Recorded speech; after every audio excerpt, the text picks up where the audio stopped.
Good morning, everyone. Today we're checking out a brand new video from Dead Meat, the kill count for the 1960 movie Psycho. Now, we all pretty much know the twist of this movie, but that doesn't mean I'm going to spoil it. Let's hop in and see how many bodies are written onto the list. You see, I said written because it was meant to be a play on like a psychologist who takes notes and writes down people who are psycho. Haha! Welcome to the Kill Count. I forgot to flip the screen for a second though. Tally up the victims in all our favorite horror movies and show you how they were made. I'm Hey, James James H. Denise, Denise. and today we're looking at Psycho, released in 1960. In the 9 years I've been doing the show, I've already covered most of the big horror franchises. But Psycho has remained elusive for various reasons and sometimes no reason at all. That's despite it being a universally recognized masterpiece made by one of the most Everyone prolific knows it. filmmakers of all time. It is the forefather of the entire slasher subgenre and the Italian giallo movement, and its score is instantly recognizable and infinitely parodied. In short, this is the most famous horror movie never covered on the Kill Count. Until now. Psycho follows Finally. a woman who skips town after stealing from her employer and takes refuge at the Bates Motel. It's managed by a nice young man named Norman, but he's got a mean old mother who hollers at Norman him from the Bates. house. Psycho features some of the genre's most memorable twists and scares and the mother of all kills in its infamous shower stabbing. That scene has Oh, been yeah. referenced and parodied everywhere, from The Simpsons to Pretty Little Liars. Even over 60 years Everyone. later, it still manages to be tense. If you somehow don't know any details about the movie, oh God, mother, go watch it right now! The rest of us will envy your virgin viewing, since plenty of us have known the story since before we can remember. By the time he made Psycho That's in true. 1960, Alfred Hitchcock had been making movies for 3 decades. I mean, he started in the silent era. He's OG. Whoa. The novel Psycho was based on, That's written awesome. by Robert Bloch, was considered too repulsive to be adapted by most of Hollywood. But Hitch had the legacy and the ego to try anyway. He knew he could make successful thrillers and had done so many times over, with hits like Rear Window, Vertigo, and Strangers on a Train. Ooh. Paramount agreed to distribute Awesome. the film, but Awesome. didn't believe in it, providing as little money as possible. Hitch deferred his salary and shot with his TV crew from Alfred Hitchcock Presents to save on costs, which he did successfully. Apparently the budget was Congrats. kept under $1 million. The original Wow. film will be followed by 3 sequels starting in the 80s, as well as a remake in 98, which is part of the longest running joke on the Dead Meat podcast. We're gonna cover all 5 of these films on the Kill Count, though their releases will be every other week to give non-Psycho fans a break in between. I'll note That's that there good. was That's also a fine. spin-off TV movie called Bates Motel and an A&E TV series, also called Bates Motel, that, holy shit, ran for 5 seasons? But those won't be getting the Kill Count treatment. Sorry, Sean? that's just a bit too much for me. Hold on. Sorry to just kind of do this, but that male lead right there. Yeah, this guy. Is that Sean Murphy from The Good Doctor, who would also be known as Charlie from the Tim Burton Charlie and the Chocolate Factory? I don't think that's him. My brain is just not telling me yes or no. So let me know down in the comments below if that is him. How many Hey, Mom, I'm actually filming a Kill Count right now. What? How's my health? My health is fine. Oh, it's Yes, I Zuck know I'm Doc. getting older. Yes, I know I need to start thinking about more than just annual checkups. Mom, I am making sure to stay on top of all this with the help of today's sponsor, ZocDoc. How many kills will the master of suspense shower us with in his most famous film? Let's find out and get to them. I should have said it in the shower onto the list. That The would have movie been begins good. in Phoenix, Arizona, with an exact date and time to make it feel like a crime case right off the bat. Marion Oh. Crane is at a motel grabbing some afternoon delight with her boyfriend Sam Loomis. No, not that Oh. one. That one was named after this hunk. And Billy Ah. was named after both. These two have been sneaking around with That's kinda clandestine motel meetups that are sensual as hell. So much skin touching skin and whispered dialogue. Their warm breath all over each other. Why don't you call your boss and tell him you're taking the rest of the afternoon off?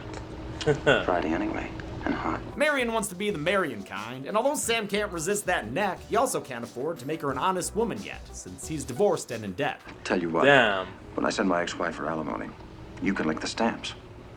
I'll lick the stamps. Oh shit, don't fumble this dude! Ain't every girl who will lick the stamps. Psycho really I don't pushes get the it. envelope for a movie made during the Hays Code, and it hits the ground running right out the gate. Janet Leigh's bra may be full cup, but it's still hot. Marion passes Hitchcock doing his cameo thing on Oh, the sidewalk. huh, cameo. As she Cool, heads back cool. into work. Yo, Marion, you getting D on your lunch hour? Hope you showered, especially with the weather being what it is. Gonna smell. That is fresh milk. Ew. Marion's a secretary at a realty company, and this cowboy Tom Cassidy is a wealthy client. He aggressively hits on her and waves his riches around as a lure. I declare. I don't. That's how I get to keep it. I love Oh. Frank Albertson's performance Okay. here. This movie manages to still be funny 60 years on, and a lot of it is thanks to great side characters, like Marion's Well, co-worker, technically 66 years on. who's played by Hitchcock's daughter, Pat. He was flirting with you. I guess he must have noticed my wedding ring. Cassidy is buying his daughter a house as a wedding present. Oh, and paying where's for that it with kind of film? $40,000 in cash, the equivalent to $400,000 today. Just God walking bless. around with that in his pocket. Marion's boss tells her to take this absurd amount of cash to the bank, but one look at those fat stacks and she makes an out-of-character decision. She'll take the money and run away with Sam, using it to pay off his debts and start a new life together. This change in Man, character that's was a reflected shit by ton her of money. bra. In the opening scene, it was white, symbolizing her innocence, but now it's black as she decides to become a thief. Regardless of bra color, though, that way's snatched. Sam lives in the fictional town It of is Fairville, always, California, so Marion starts the tight. mini road trip. That's the to one. it. On her way out of town, though, she spots her boss, and he spots her. That ain't good for a getaway, and the music goes crazy to show the shit she's in now. Yup. Ah, This yeah, whole that's not sequence good. is so tense. Marion tries to focus on the road while processing the reality of what she's done. It gets her pretty sleepy behind the wheel. Sounds like she needs a motel? Oh, Maybe the just bit- the side wait, of the road. no? Okay. She wakes up Oh. to the long arm of the law tapping on her window, and her first thought is to start the car. Fucking careful with Whoa, that, Marion. whoa, whoa. Lucky this ain't 2026. The suspicious cop asks her what she's doing, and she does a great job keeping her cool. Am I acting as if there's something wrong? Frankly, yes. Oh, never mind. She's shady. But there ain't no law against sleeping in her car. Again, because Not this ain't 2026, yet, though. so he's forced to let her go. She'd love to go visit her friend PG, but now that she's in California, she decides her Arizona license plate is too sus, especially since it says anal. Ha! She stops at a dealership in Bakersfield to Nice. swap it out with a new one, where we get another great side character in Charlie the salesman. This motherfucker is the platonic ideal of a used car salesman. When I trade my car in and take another, Do anything you've a mind to. Being a woman, you will. She notices that highway cop has followed her Oh, here and is hey. posting up, so she makes it a quick transaction by trading her car and $700 cash. It's the first time the customer ever high-pressured the salesman. Haha, yeah, whatever. Just give me the car. A new car can't distract Marion. Give me the from fucking all. car. She begins to imagine how everyone will react to her ill-thought-out, spontaneous crime. And if any of it's missing, I'll replace it with her fine, soft flesh. Grouse. It's a great way to Damn. convey her inner Flesh? worries and progress the story quickly. Instead of cutting back to these other characters in new scenes and seeing them figure things out, we just hear them in her head. It also lets us enjoy the famous score more. There are so many scenes where it just plays for minutes at a time. Bernard Herrmann's work here is probably the most famous horror score of all time. And the I only mean, if anyone has never heard the Psycho score, how have you lived this long and never heard it once? one I could see competing is John Williams' work in Jaws. Herrmann Oh, only hands used strings, down. no percussion or wind instruments, which was unusual for a horror film. He called it a black and white score to match the film's photography. It's a big part of why Psycho's so effective. In fact, after seeing a rough cut, Hitchcock thought he made a failure. That changed when Herrmann's music was added in. No wonder he got the penultimate title in the opening credits, just before the big man himself. It starts raining so Awesome. hard, Marion can barely see the road in front of her. Sounds like she needs a motel? Okay, The yeah, there it Bates is. Motel? Bates Motel. Yeah, And it's got vacancy. finally. In fact, the whole place is vacant. There isn't even anyone in the office. Marion has to lay on the horn to get any Hello? goddamn service. Oh man, it's weird seeing this place not from the seat of a tram tour. She's finally helped by Norman Bates, the There you are, mild-mannered finally. motel owner who checks her in. She signs in under an alias, just in case any cops come a knocking. Norman shows her to her room and lays on the awkward charm. Stationery with Bates Motel printed on it in case you want to make your friends back home feel envious. Is he attractive or is he just tall? Nah, he's got a boyish cuteness to him. So boyish, he even gets shy showing her the bathroom. He invites Marion is to have kinda dinner with boyish. him once You're she's right. settled in, but after he leaves, she overhears him arguing with his mom. Mrs. Bates isn't keen on her son hanging around with some floozy.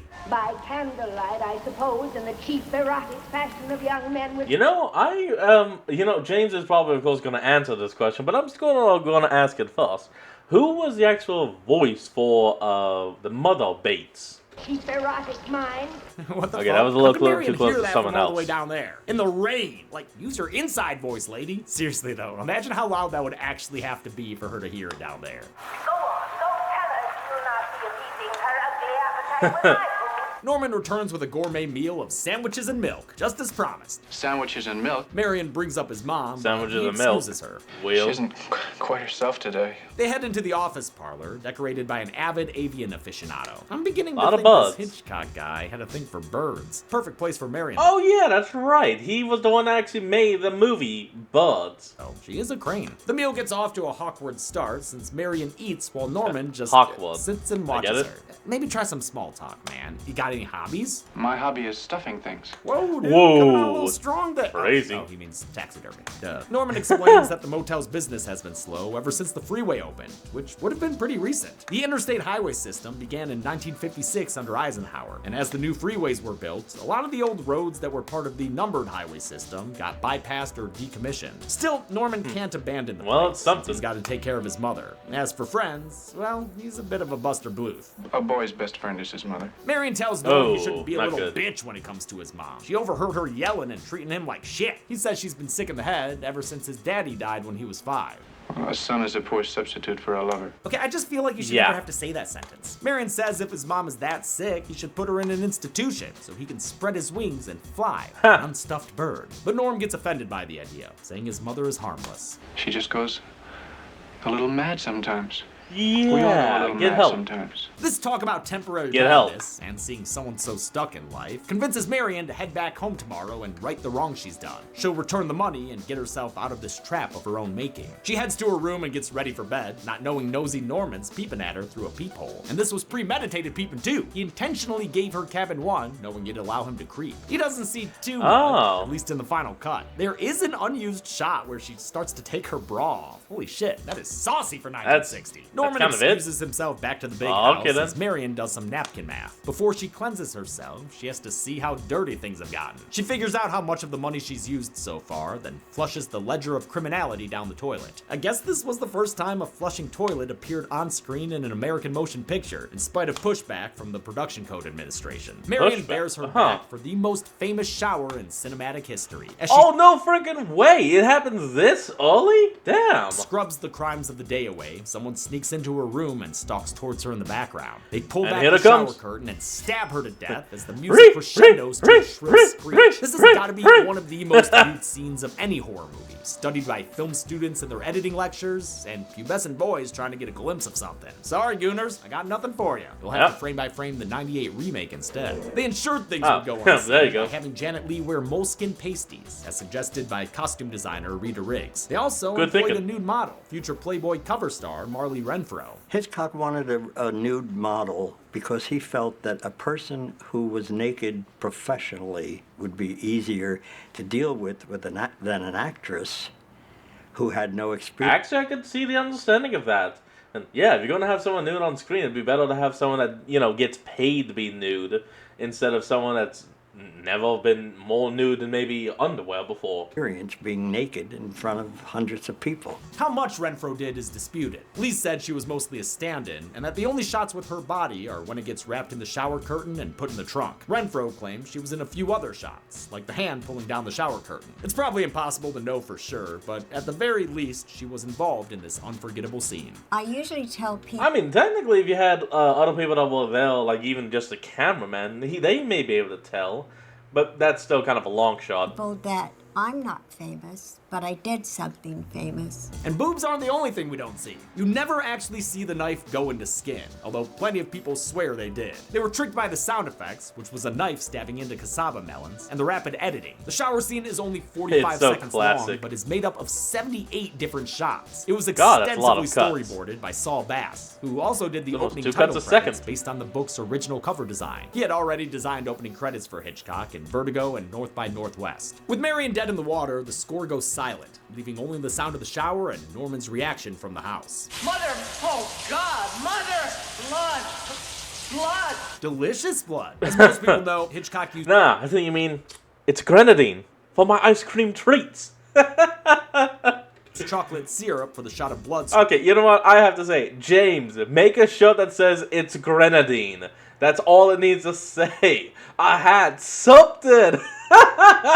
Rolling down the drain. I mean, it was referenced in Looney Tunes Back in Action, and everyone has seen that movie. Chocolate syrup had the density Hitchcock wanted, and looked good in black and white, which is what he shot in because of the shower scene, reasoning it'd be too gory in color. By this I point, can see about that. half of US films were made in color, including Hitch's own movies going back to the 40s. The shower scene is, of course, referenced and parodied everywhere, because it absolutely shocked audiences at the time. In a post-Scream era, it's hard to overstate just how surprising this kill was. Much like Drew Barrymore with Scream decades later, Janet Leigh was featured in all of Psycho's marketing. But unlike Casey Becker, Marion Crane was truly the main character for almost an hour of the film. Then she gets killed in a massive baits and switch that nobody saw coming. What the hell? Hitchcock did everything he could to keep the twist from getting out. He kept closed sets and refused to share the script with studio execs. But most impressively, he changed the way people saw movies at theaters. He got theaters to enforce strict requirements about audience admission times. No one, but no one, will be admitted to the theater after the start of each performance of Psycho. It's a weird idea to us now, but at the time it was common for audiences to enter films late since the movie would be played on a loop, and then after it would end, they'd just sit there and watch whatever part they missed. But for Psycho, theaters stringently adhered to the no late admissions policy. It caused lines out the door as people waited for a new screening to start, generating excitement and intrigue around the film. That is actually a very clever tactic. Do not expect to be admitted into the theater after the start of each performance of the picture. We say no one. And we mean no one. Not even the manager's brother, the President of the United States, or the Queen of England. God bless her. Why is that God bless her part, though? Further intrigue was driven with the movie's trailer. I mean, I don't have anything against it, I'm just too curious on why.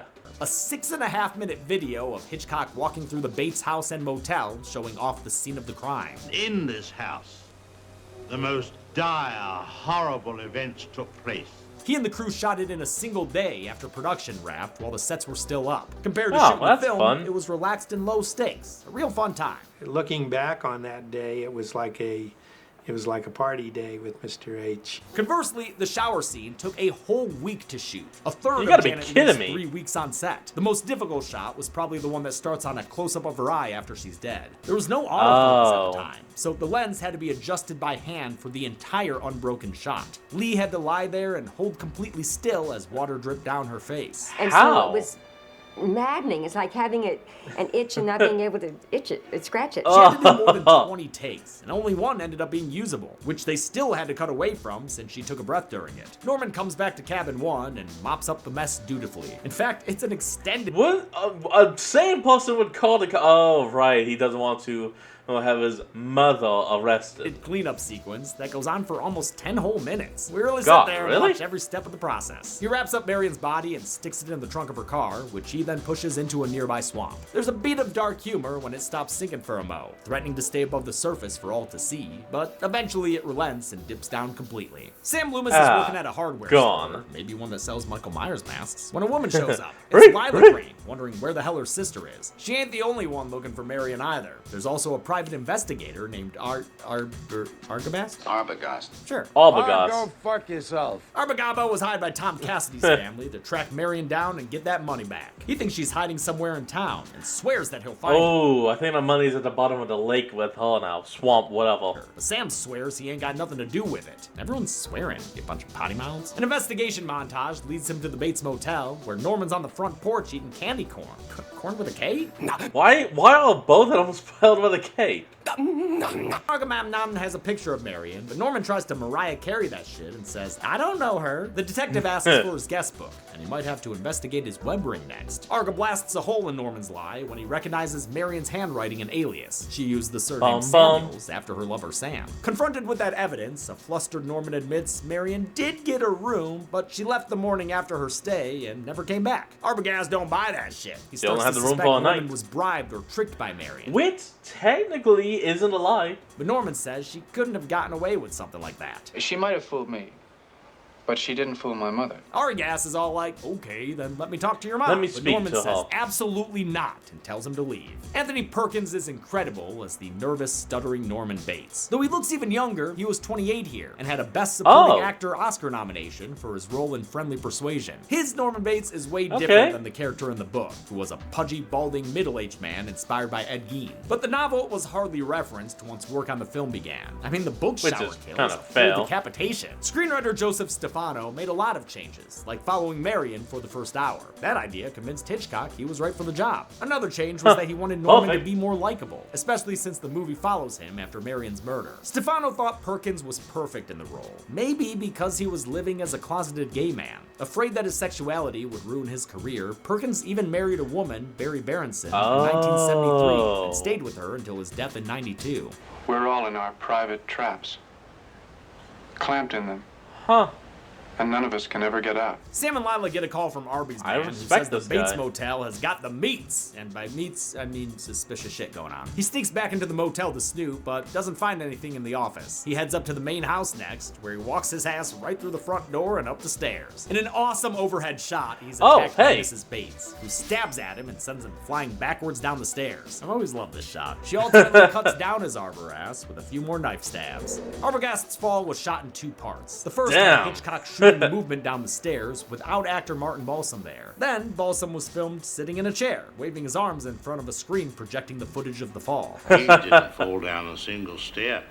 He sat in a very comfortable chair and just lay there like that. Hitchcock used the same technique in his movie Saboteur, where a guy falls off the Statue of Liberty. William Friedkin loved the shot so much. That is He used the awesome. same technique when a psychiatrist gets knocked to the floor in The Exorcist. Since Arga Blah Blah never calls him back, Lila says she wants to check things out at the Bates Motel herself. Sam tries to play the gallant hero by heading there first, but he says the only thing he saw was Mrs. Bates sitting by the upstairs window. Lila decides this movie needs a new final girl, so she tells Sam he's done working alone. They're gonna tackle this thing together. Vera Miles does a great job making Lila For the main interesting girl, and for the likable first enough girl. for the audience to care about her, even though she I only don't shows remember up her halfway name. through the film. She was cast because she contractually owed Hitchcock another film. She was supposed to star in Vertigo, but had to drop out when she got pregnant, which reportedly angered the filmmaker. Okay, Hitch, get over yourself. Oh, He also come wasn't on. Get fond the of hell outta Sam's here. actor John Gavin, who was kind of forced on him by Universal. The first day of shooting was the opening hotel scene, where Hitchcock found Gavin so wooden he nicknamed him the Stiff. Yeah, I'm sure it was. Lila and Sam make a house call Funny. to the local Deputy Sheriff Al Chambers. They fill him in with the movie's plot so far. Al but one thing Chambers? sticks out. Norman Bates's mother has been dead and buried in Green Lawn Cemetery for the past 10 years. He says Norma Bates died of Dun a dun. murder-suicide, poisoning her boyfriend and herself with strychnine. Baby boy Norman was the one who found their bodies together. In bed! But Sam insists he Oh, well, saw that's the a old little woman gross. sitting by the window. It's quite the conundrum. Well, if the woman up there is Mrs. Bates, who's that woman buried out in Green Lawn Cemetery? I don't know, dude. You're the fucking cop. Do your job. Back at the Bates home, No, that wouldn't be his job. That'd be a coroner's job. Someone get the coroner on the line. Tell him we need to examine the human body and see how fast it takes to get a DNA sample. Oh, wait. 1960. They won't do a DNA test at this point, will they?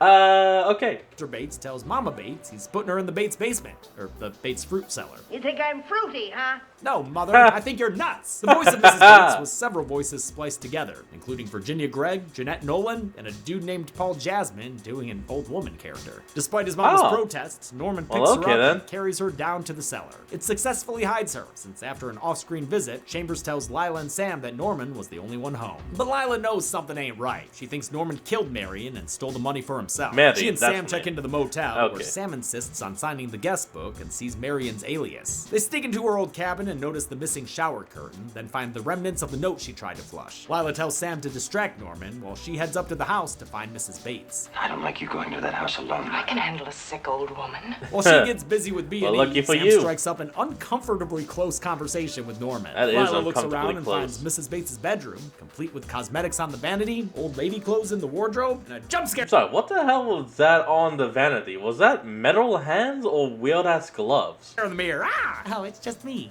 Next, Middle, she scopes middle. out Norman's room, still decorated the way it was when he was a kid. You can tell from the Beethoven records. Those kids and their German composers. No subtlety, Sam Wait, pushes Beethoven Norman is too German? hard when he mentions his Huh. mother, tipping off the son that Lila's in his house. He panics and knocks Sam out with... What was that? A The hell meat was tin or something? that? Then runs up to the Just house to completely intercept waft, Lila. She whiff, hears him coming whatever. and hides in the cellar, where she comes across Mrs. Bates. She taps her on the shoulder and gives us an all-timer reveal. Mrs. And- Bates is just a skelly in the cellar. Yep. And as such, I won't be including her on It's a bastard skelly! the kill count. But don't worry, we'll get to eventually. Norman arrives in his mother's clothes with his favorite stabbing There it knife. Turns is. out he was mom the whole time. Sam apparates to stop the attack and snatch Norman's wig, really ruining his whole vibe. This is the only scene where Mrs. Bates was actually played by Perkins. Multiple people played her during production, with Margot Epper the most prominent since she did the shower scene. I think they even had to darken her skin to make her disappear in the shadows. In another example of okay. maintaining the movie's mystery, Hitchcock spread rumors around town that he was looking to cast an actress to play Mrs. Bates. Our final setting is a courthouse where a psychiatrist shows up to explain things. Did he kill my sister? Yes. And no. sometimes poorly. The He hell says do you that mean, after no? the death of his father, Norman was left alone with his domineering and abusive mother Norma. He became obsessed with her, and when she started seeing a new man, he wound up snapping and murdering them both. After his mother died, Norman took on her identity, splitting himself into two personalities, himself and Mrs. Bates. He used his taxidermy skills to preserve her body, which was hinted at earlier. She's as harmless as one of those stuffed birds. In his mind, she was still alive, but really, it was always him running around playing the part. Why was he dressed like that? He's a transvestite. Not exactly. Yeah, they ain't about to get into that. In fact, the Yeah, Production no. Code Administration tried to get the word transvestite removed from the film, but Hitchcock and Stefano fought back with the power of the dictionary. They said, you cannot use that word. And I said, why? It's a scientific word. The doctor It finishes is up a by saying scientific- Norman's psyche has Yeah. snapped, and that his mother's personality has completely taken over. Great, thanks, Dr. Exposition. This info dump So, wait. What the hell are you gonna do with Norman then? He was the one that did the killing, even if it wasn't his mind that did the killings. is a lot, and even Hitchcock thought it was a slog. He called it a hat grabber, meaning people would be grabbing their hats to leave during it. The last time we see Norman, Course. he's sitting alone with his mother's thoughts. They'll see and they'll know, and they'll say, why, she wouldn't even harm a fly. The movie ends with a perfectly Oh. creepy smile into the camera. Oh my lord! Okay, hold on. This scene was actually referenced in South Park. I didn't. Okay, in South Park they have that Chinese guy. I think he's Chinese. He's who owns the City Walk restaurant. With the city beef, the city shrimp, all that. And later on, they actually apparently do this. To where it's revealed he's a white man who thinks he's a Chinese man doing the port action. Like, oh my god, I never watched the movie before, so I didn't know what the hell they were referencing. Subliminal Skelly Face, and the police pulling Marion's car out of the pond. How many guests checked out of their lives at the Bates Motel? Let's find out and get to the numbers. 2. James, Yes, Mother? let me do the numbers. Oh. Of course, Mother. Wait, are we actually going to get his mom doing the numbers, or is it going to be James in a dress? It's a James in a dress! Damn it! James, this would have actually been a great chance to have your mom help on the list. Special guest star, Mama Anise. There you go. Only 2 people died in Psycho, with the victims consisting of 1 woman and 1 man. That gives us this incriminating pie chart that you might want to go hide in a swamp. We've seen this counted breakdown 6 times before, including just recently with Misery.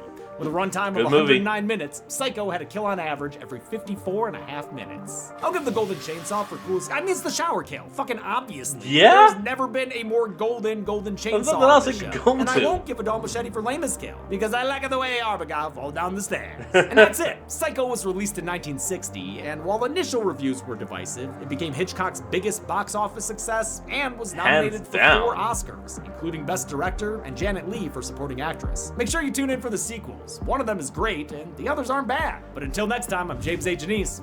This has been the All right, Kill James, Count. what's up for next week? The wait is over. It's Oh, time FNAF to have 2? fun at Freddy's again. Welcome to Freddy's. But this ain't the Fazbear's Pizzeria you've seen before. This is the original. Five Nights at Oh. Freddy's 2 blasts us back to Fazbear's past. Either way, we're going to be at the FNAF 2 location. Alright, folks, I hope you enjoyed today's video. Remember to like, comment, and subscribe for more. Link to the original will be in the description below, and I'll see all of you next time when we flick back on. Till then, this is Fox, signing out. Peace.